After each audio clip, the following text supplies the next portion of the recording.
ഇന്ന് പലകാല താല്പര്യത്തെ വചനധ്യാനത്തിനായിട്ട് നമുക്ക് യെശയ്യാവിന്റെ പുസ്തകം 33 അധ്യായം അതിന്റെ 6 വാക്യം വായിക്കാം. Isaiah chapter 33 verses 6 we will read for this this morning meditation. നിന്റെ കാലത്ത് സ്ഥിരതയും രക്ഷാസമൃദ്ധിയും ജ്ഞാനവും പരിജ്ഞാനവും ഉണ്ടാകും.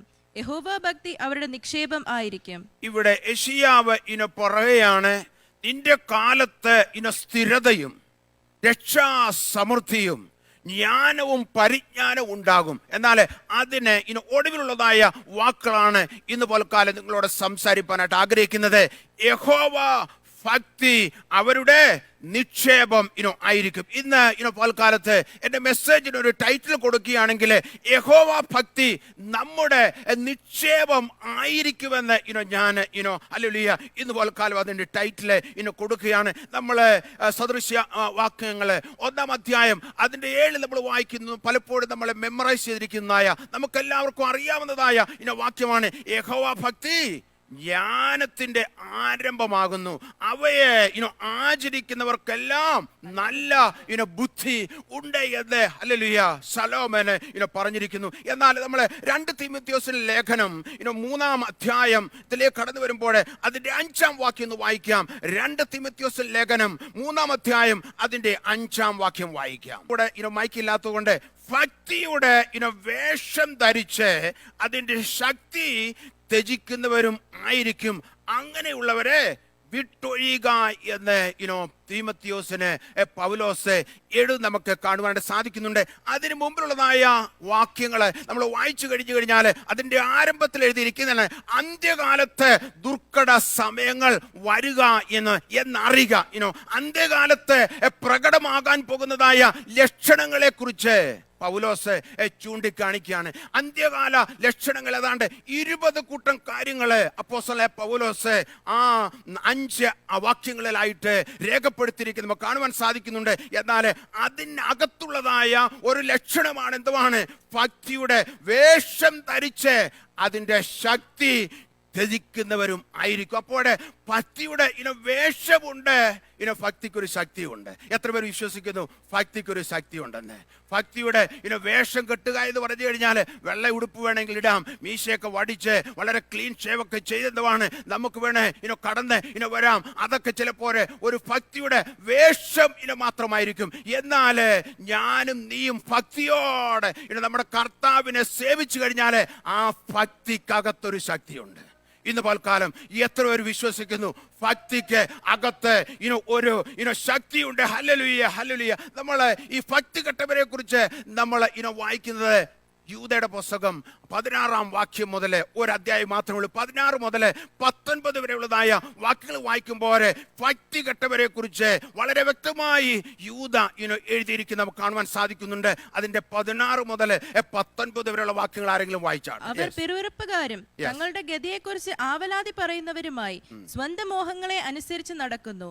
അവരുടെ വായ് വമ്പ് പറയുന്നു, കാര്യസാധ്യത്തിനായി അവർ മുഖസ്തുതി പ്രയോഗിക്കുന്നു. നിങ്ങളോ പ്രിയരെ, നമ്മുടെ കർത്താവായ യേശുക്രിസ്തുവിന്റെ അപ്പോസ്തലന്മാർ മുൻ പറഞ്ഞ വാക്കുകളെ ഓർപ്പിൻ. മതി. അവിടം വരെ നമ്മൾ വായിക്കുമ്പോൾ നമുക്ക് കാണുവാൻ സാധിക്കുന്നത് ഭക്തി കെട്ടവരെ കുറിച്ച് വളരെ വ്യക്തമായി യൂദ അപ്പോസ്തലന് പറയാണ്. അവരെ കുറിച്ച് പറയാണ്, ഒന്നാമതാണ് അവര് പിറുപിറുക്കുന്നവരാണ്. രണ്ടാമത് അവരെ കുറിച്ച് പറയുന്നത് അവരെ ആവലാതി പറയുന്നവരാണ്. മൂന്നാമത് പറയാണ് സ്വന്തം മോഹങ്ങൾക്ക് അനുസരിച്ച് എന്തുവാണ് നടക്കുന്നവർ ആണ്. അഞ്ചാമത് പറയാണ് അവർ, നാലാമത് പറയാണ് അവരെ വമ്പ് പറയുന്നവരാണ്. അതിനൊക്കെ ഒരു എക്സ്പ്ലനേഷൻ കൊടുക്കുകയാണെങ്കിൽ ഒരു വലിയ മെസ്സേജ് ആയി തീരും. അതിനെനിക്ക് സമയമില്ലാത്തത് കൊണ്ട് ഞാൻ അങ്ങ് പറഞ്ഞു പോവുകയാണ്. നാലാമത് പറയാണ് വമ്പ് പറയുന്നവരാണ്. അഞ്ചാമത് പറയാണ് മുഖസ്തുതി പ്രയോഗിക്കുന്നവരാണ് ഭക്തി കെട്ടവര്.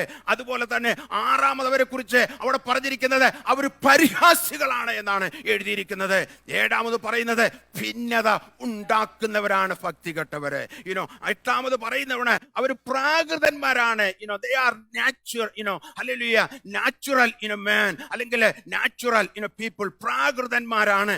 അതുപോലെ ഒൻപതാമത്തെ അവരുടെ ഭക്തി കെട്ടവരുടെ കാര്യം പറയുമ്പോൾ പൗലോസ് പറയുന്നത് അവരെ ആത്മാവ് ഇല്ലാത്തവരെ ആണ്. ഇവിടെ നമ്മള് ഭക്തിയുടെ വേഷം ധരിച്ച് അതിന്റെ ശക്തി ത്യജിക്കുന്നവരും ആയിരിക്കും. ഇതുപോലെ കാലം എന്തുവാണ് ഭക്തിയുടെ വേഷം കെട്ടുന്നവരെ കുറിച്ച് പറയുവാനുള്ള ഞാൻ ആഗ്രഹിക്കുന്നത്. എന്നാൽ ഭക്തിയോടെ ജീവിക്കുന്നതായ ആ ഭക്തന്മാരെ അനുഗ്രഹിക്കുന്നതായ ഒരു ദൈവത്തെ കുറിച്ച് പറയുവാനാണ് ഞാൻ ഇന്ന് പോൽക്കാലം ആഗ്രഹിക്കുന്നത്. 1 തീമോഥെയോസ് ലേഖനം 3-ാം അധ്യായം അതിന്റെ 16-ാം വാക്യം വായിക്കാം. 3:16 അവിടെയും ഭക്തിയെ കുറിച്ച് എഴുതിയിരിക്കുന്ന നമുക്ക് കാണാൻ സാധിക്കുന്നുണ്ട്. 1 തീമോഥെയോസ് ലേഖനം 3-ാം അധ്യായം അതിന്റെ 16 അതിന്റെ ആരംഭത്തിൽ എന്തുവാണ് പൗലോസ് കർത്താവിനെ കുറിച്ച് പറയുന്നത് നമുക്ക് കാണുവാൻ സാധിക്കുന്നുണ്ട്. നമ്മുടെ കർത്താവിനെ കുറിച്ച് പറയുന്നത് എങ്ങനെയാണ്? അവൻ ജഡത്തിൽ വെളിപ്പെട്ടു, ആത്മാവിൽ നീതീകരിക്കപ്പെട്ടു, ദൂതന്മാർക്ക് പ്രത്യക്ഷനായി, ജാതികളുടെ പ്രസംഗിക്കപ്പെട്ടു, ലോകത്തിൽ വിശ്വസിക്കപ്പെട്ടു, തേജസ്സില് എടുക്കപ്പെട്ടു എന്നിങ്ങനെ അതിനുശേഷം ഏറ്റവും ഒടുവില് പൗലോസ് പറഞ്ഞ് അവസാനിപ്പിക്കുന്നത് എങ്ങനെയാണ്? ദൈവഭക്തിയുടെ മർമ്മം സമ്മതമണ്ണം വലിയതാകുന്നു. ഭക്തിക്ക് ഒരു മർമ്മമുണ്ട്. എത്ര പേര് വിശ്വസിക്കുന്നു? ഹല്ലേലൂയ. ഭക്തിക്ക് ഒരു മർമ്മമുണ്ട് എന്ന് പൗലോസ് തീമോഥെയോസിനോട് പറയുന്നത് നമുക്ക് കാണുവാനായിട്ട് സാധിക്കുന്നു. നമ്മൾ 2 പത്രോസ് ലേഖനം 1-ാം അധ്യായം അതിന്റെ 6 മുതൽ 7 വരെയുള്ളതായ വാക്യങ്ങൾ നമ്മൾ വായിക്കുമ്പോൾ ക്രിസ്തീയ ജീവിതത്തിന്റെ 8 പടികളെ കുറിച്ച് നമുക്ക് കാണാൻ. ഒന്ന് വായിച്ചാട്ടെ. 2 പത്രോസ് 1:6-7 വാക്യങ്ങൾ ആർക്കെങ്കിലും അത് നിമിത്തം നിന്നെ നിങ്ങൾ സകല ഉത്സവം കഴിച്ച് നിങ്ങളുടെ വിശ്വാസത്തോട് വീര്യവും, വീര്യത്തോട് പരിജ്ഞാനവും, പരിജ്ഞാനത്തോട് ഇന്ദ്രിയജയവും, ഇന്ദ്രിയജയത്തോട് സ്ഥിരതയും, സ്ഥിരതയോട് ഭക്തിയും, ഭക്തിയോട് സഹോദരപ്രീതിയും, സഹോദരപ്രീതിയോട് സ്നേഹവും കൂട്ടിക്കൊള്ളുവിൻ. അവിടെ നമ്മൾ വായിക്കുമ്പോൾ ക്രിസ്തീയ ജീവിതത്തിന്റെ എണ്ണിക്കഴിഞ്ഞു കഴിഞ്ഞാൽ ഒരു 8 പടികൾ നമുക്ക് കാണുവാൻ സാധിക്കും. നമ്മൾ വീട്ടിലൊക്കെ കയറി പോകുമ്പോൾ സ്റ്റെപ്പ് ഉള്ളതുപോലെ തന്നെ ഒരു 8 പടികൾ നമുക്ക് കാണുവാൻ സാധിക്കുന്നുണ്ട്.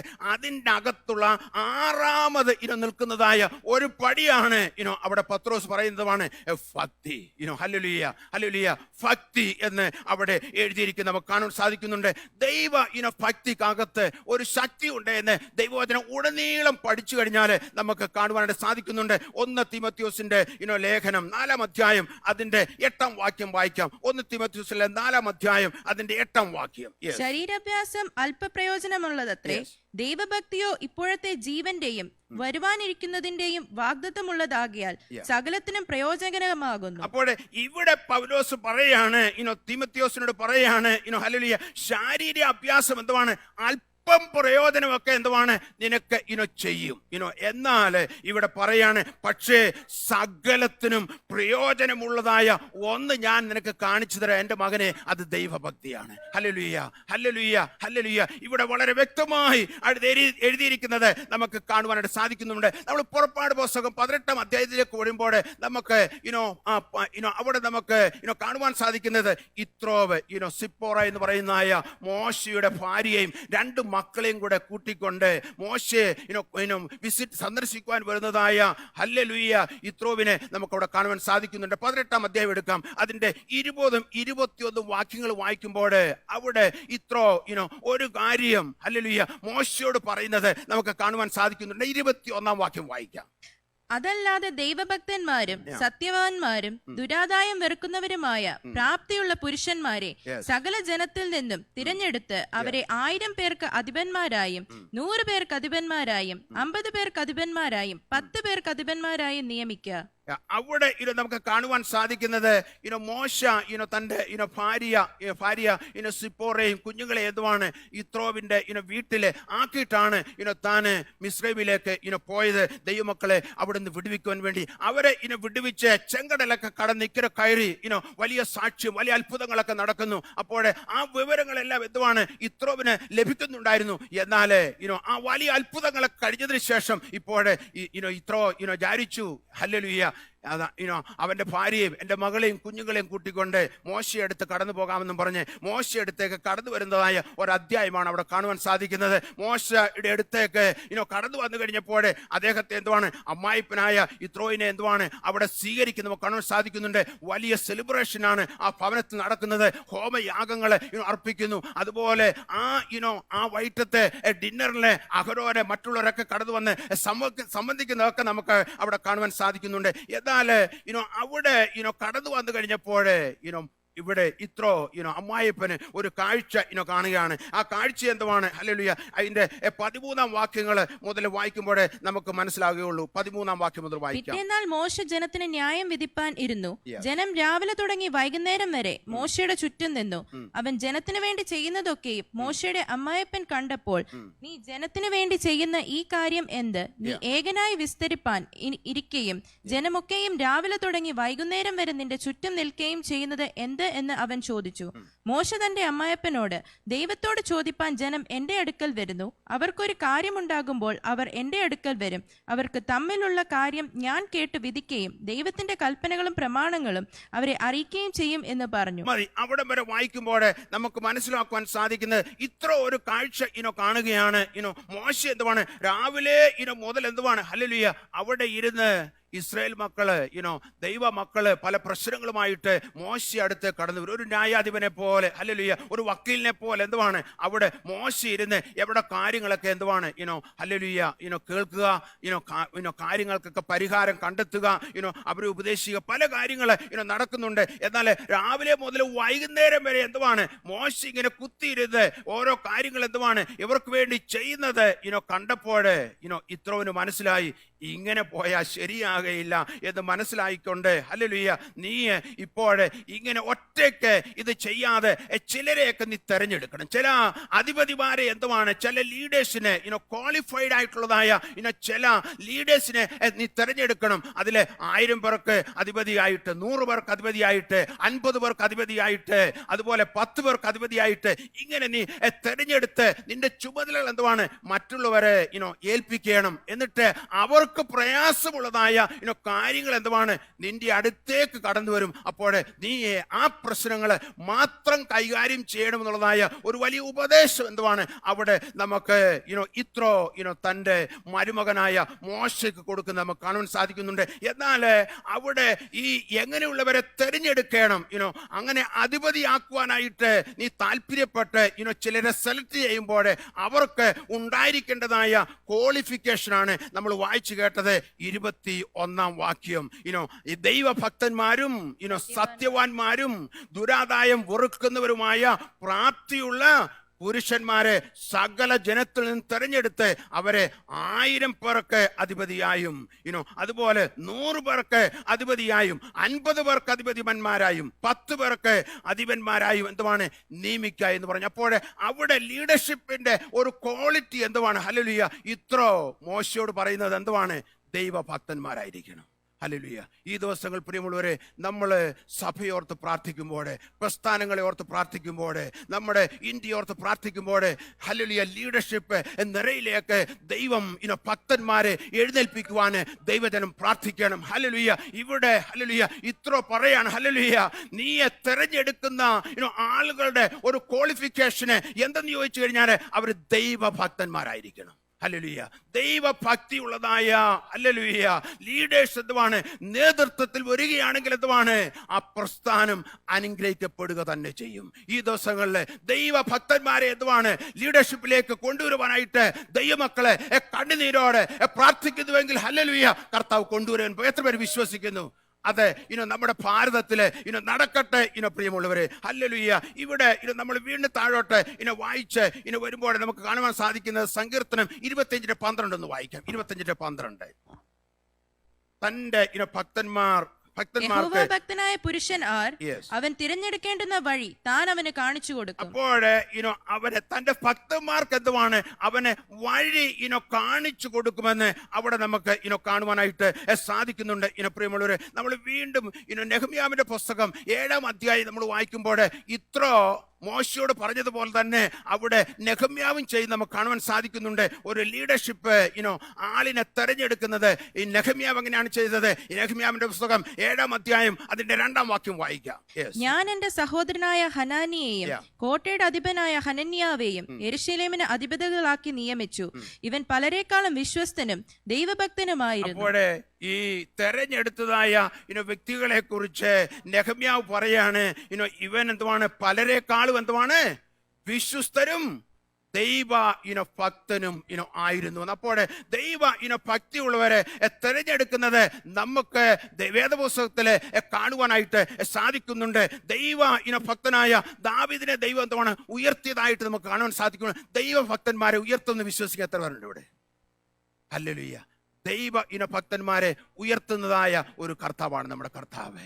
ഭക്തനായ ഹല്ലേലൂയ ദാവീദ് ഹല്ലേലൂയ ആട്ടിടയനായിരുന്നു. എന്നാൽ അവനെ ചക്രവർത്തിയായിട്ട് നമ്മുടെ കർത്താവ് ഉയർത്തി. കരങ്ങളെടുത്ത് മഹത്വം കൊടുത്താട്ട് ഹല്ലേലൂയ.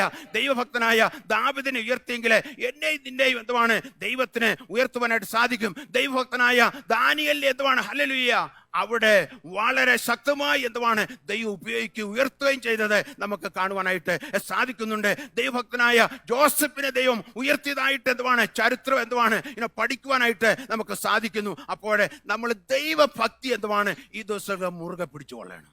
ഹല്ലേലൂയ. ഇയ്യോബിന്റെ പുസ്തകം 2-ാം അധ്യായം അതിന്റെ 9-ാം വാക്യം നമ്മൾ വായിക്കുമ്പോൾ അവിടെ ഇയ്യോബിനോട് ഒരു ചോദ്യം തന്റെ ഭാര്യ ചോദിക്കുന്നുണ്ട്. ദൈവഭക്തിയെ മുറുകെ പിടിച്ച് കൊള്ളയണം. എന്തിനാണ് ഹല്ലേലൂയ ആ ഭക്തി മുറുകെ പിടിക്കുന്നത്? ദൈവത്തെ ത്യജിച്ച് മരിച്ചു കളയുവാൻ പറയുന്നതായ ഭാര്യയെ നമുക്ക് ഒന്ന് വായിച്ചാട്ടെ. അവന്റെ ഭാര്യ അവനോട്, നീ ഇനിയും നിന്റെ ഭക്തി മുറുകെ പിടിച്ചുകൊണ്ടിരിക്കുന്നുവോ? ദൈവത്തെ ത്യജിച്ചു പറഞ്ഞു മരിച്ചു കളക എന്ന് പറഞ്ഞു. അപ്പോൾ നമ്മൾ 1-ാം അധ്യായം അതിന്റെ 1 ഇയ്യോബിന്റെ പുസ്തകം 1-ാം അധ്യായം അതിന്റെ 1-ാം വാക്യം വായിക്കുമ്പോൾ ഇയ്യോബിനെ കുറിച്ച് ദൈവം തന്നെ ഒരു വലിയ സാക്ഷ്യം പറയുന്നുണ്ട്. അതോടൊന്ന് വായിച്ചാണ്. ഊസ് ദേശത്ത് ഇയ്യോബ് എന്നു പേരുള്ള ഒരു പുരുഷനുണ്ടായിരുന്നു. അവൻ നിഷ്കളങ്കനും നേരുള്ളവനും ദൈവഭക്തനും ദോഷം വിട്ടകലുന്നവനുമായിരുന്നു. നിഷ്കളങ്കനും നേരുള്ളവനും ഹല്ലേലൂയ ദൈവഭക്തനും ദോഷം വിട്ടകലുന്നവനും ആയിരുന്നു എന്ന് കാണും. അപ്പോൾ ഭക്തനായ ഊസ് ദേശത്ത് ജനിച്ചതായ ഇയ്യോബിന്റെ ആരംഭം എന്തുവാണ് അവിടെ വളരെ വ്യക്തമായി എഴുതിയിരിക്കാൻ കാണാൻ സാധിക്കുന്നുണ്ട്. എന്നാൽ തൻ്റെ ജീവിതത്തിലെ കഷ്ടങ്ങൾ വന്നു. ഹല്ലേലൂയ. തൻ്റെ ജീവിതത്തിൽ കഷ്ടങ്ങൾ വന്നു കഴിഞ്ഞപ്പോൾ ആ ഭക്തന്റെ സ്വന്തം ഭാര്യ പറയാണ്, ഇനിയും നിന്റെ ഭക്തി നീയെ മുറുകെ പിടിക്കുന്നത് എന്തിനാണ്? ഈ ദൈവത്തെ ത്യജിച്ച് മരിച്ചു കളയുവാൻ പറയുന്നതായ സ്വന്തം ഭാര്യയെ പോലെ നമുക്ക് കാണുവാൻ സാധിക്കുന്നുണ്ട്. അപ്പോൾ ഒരിക്കലെ ഒരു പരിധിവരെ ഈ ഭാര്യ ചിന്തിച്ചു കാണും, കഴിഞ്ഞ ദിവസം നമ്മുടെ മക്കളെല്ലാം 10 പേരുണ്ടായിരുന്നു, 10 പേര് മരിച്ചുപോയി. അതിനുശേഷം എന്തുവാണ് ആടുകളെ നോക്കൊണ്ടിരിക്കുന്നതായ വേലക്കാരെ എല്ലാം വാളിന്റെ വായ്ത്തലയാൽ വന്ന് വെട്ടിക്കൊന്നു. ആടുകളെ എല്ലാം പിടിച്ചുകൊണ്ടുപോയി. അതുപോലെ ഒട്ടകങ്ങളെ ഹല്ലേലൂയ എല്ലാം തനിക്കുണ്ടായിരുന്നായ ആടുമാ എല്ലാം എന്തുവാണ് നഷ്ടപ്പെടുന്നു. അതുമാത്രമല്ല ഈ നഷ്ടങ്ങളുടെ മധ്യത്തിൽ എന്തുവാണ് ഇപ്പോൾ താൻ ഓട്ട് കഷ്ടം എടുത്തുകൊണ്ട് ചിരണ്ടിക്കുന്ന അനുഭവത്തിൽ എന്തുവാണ് ആയിത്തീരുന്നു. ഹല്ലേലൂയ. അപ്പോൾ ആ കഷ്ടങ്ങളുടെ മധ്യത്തില് ഹല്ലേലൂയ ഇത്രയും കഷ്ടങ്ങളിലൂടെ നമ്മൾ കടന്നു പോകുന്നു. ദൈവം ഇത് കാണുന്നില്ലയോ എന്ന് ചിലപ്പോൾ ഇയ്യോബിന്റെ ഭാര്യ ചിന്തിച്ചു കാണും. ഇനി എന്തിനാണ് ഈ ദൈവത്തെ സേവിക്കുന്നത്? ഇനി നിന്റെ ഭക്തി എന്തുവാണ് മുറുകെ പിടിച്ചുകൊണ്ട് ഇരിക്കുന്നുവോ എന്നാണ് ചോദിച്ചത്. പ്രിയമുള്ളവരെ ഹല്ലേലൂയ. എന്നാൽ ഇയ്യോബ് തന്റെ ഭക്തി മുറുകെ പിടിച്ചു. കഷ്ടങ്ങളുടെ മധ്യത്തിലും ഹല്ലേലൂയ തള്ളിപ്പറച്ചിലിന്റെ മധ്യത്തിലും ഹല്ലേലൂയ കൂട്ടുകാർ തന്നെ കുറ്റം പറഞ്ഞപ്പോഴും എല്ലാം നഷ്ടപ്പെട്ടപ്പോഴും എന്തുവാണ് ഇയ്യോബിന്റെ ജീവിതം പഠിച്ചു കഴിഞ്ഞാൽ ഭക്തി മുറുകെ പിടിക്കുന്നതായ ഒരു മനുഷ്യനായിരുന്നു. ഹല്ലേലൂയ. ഈ ദിവസങ്ങളിലെ ദൈവത്തിന്റെ ഭക്തി ഞാനും നീ മുറുകെ പിടിച്ചു കഴിഞ്ഞാൽ ഹല്ലേലൂയ ഹല്ലേലൂയ നമ്മളെ തക്ക സമയത്ത് ഉയർത്തുന്ന ഒരു ദൈവമുണ്ട്. Hallelujah hallelujah. എന്നാൽ ദൈവഭക്തി മുറുകെ പിടിച്ചാൽ മാത്രം മതി. ഞാൻ വിശ്വസിക്കുന്നു നമ്മുടെ സഭയിലെ ഒത്തിരി യുവാക്കന്മാരുണ്ട്. പ്രിയമുള്ള കുഞ്ഞുങ്ങളെ, ഞാൻ നിങ്ങളോട് പറയുകയാണ് ഹല്ലേലൂയ, നിങ്ങൾ ദൈവഭക്തി മുറുകെ പിടിച്ചാൽ ഹല്ലേലൂയ നിങ്ങളുടെ പഠനം മാത്രമല്ല, നിങ്ങളുടെ ജോലി മാത്രമല്ല, നിങ്ങളെ കർത്താവ് നല്ല നല്ല സ്ഥാനങ്ങളിൽ എന്തുവാണ് കൊണ്ടെത്തിക്കുമെന്ന് ഞാൻ വിശ്വസിക്കുന്നു. എത്ര പേര് വിശ്വസിക്കുന്നു?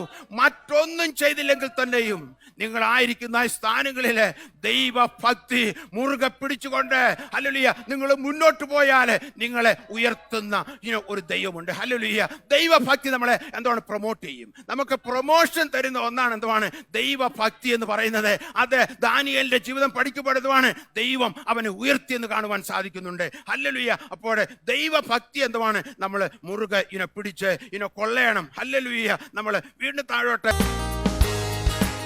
ജീവിതത്തിലെ ബ്രേക്ക് ത്രൂ കൊടുത്തതായ കർത്താവ് എന്റെ ജീവിതത്തിലെ ബ്രേക്ക് ത്രൂ തരുമെന്ന് വിശ്വസിക്കുന്ന ഒരു കരങ്ങളിൽ സ്തോത്രം ചെയ്യാണ്.